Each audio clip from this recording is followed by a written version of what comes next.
के चमक के अंधियारी भर के बही, दिन होते तहाँ लुका जाते वो। उसने काया पंछी ताए ठोकन दिन भरी हाय, पूरा होते दिन हाँ उड़ा जातेगा। उसने काया पंछी ताए ठोकन दिन भरी हाय, पूरा होते दिन हाँ उड़ा जातेगा। तारा के चमक के अंधियारी भर के जोड़ी, तारा के चमक के अंधियारी भर के बही, दिन होते तहाँ मुंदा जाते वो। उसने काया पंछी ताए ठोकन दिन भरी हाय, पूरा होते दिन हाँ उड़ा जातेगा। उसने काया पंछी ताए ठोकन दिन भरी हाय, पूरा होते दिन हाँ उड़ा जातेगा।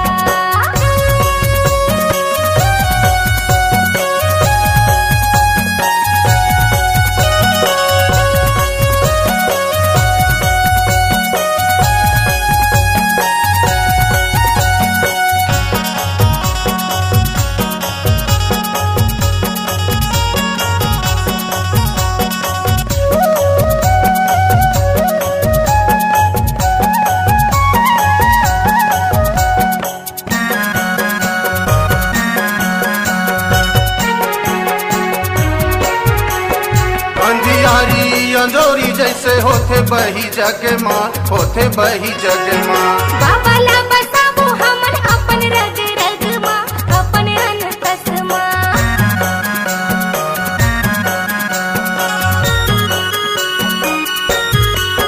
अंधियारी अंजोरी जैसे होते बही जग माँ, होते बही जग माँ।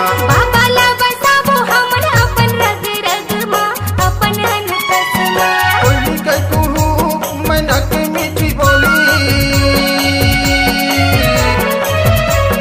कोयली के कुहू मैनक मीठी बोली, हसीना जथे वो। उसने काया पंछी ताए ठोकन दिन भरी हाय, पूरा होते दिन हाँ उड़ा जातेगा। उसने काया पंछी ताए ठोकन दिन भरी हाय, पूरा होते दिन हाँ उड़ा जातेगा।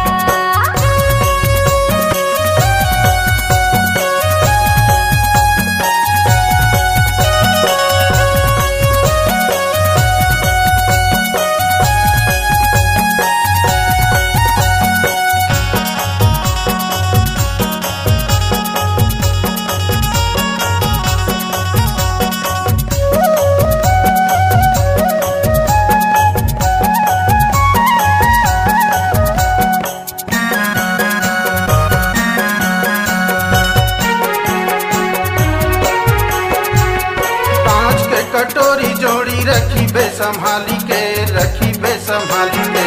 खंड विकार मल्ली जोड़ी रख देनी काली के, रख देनी काली के।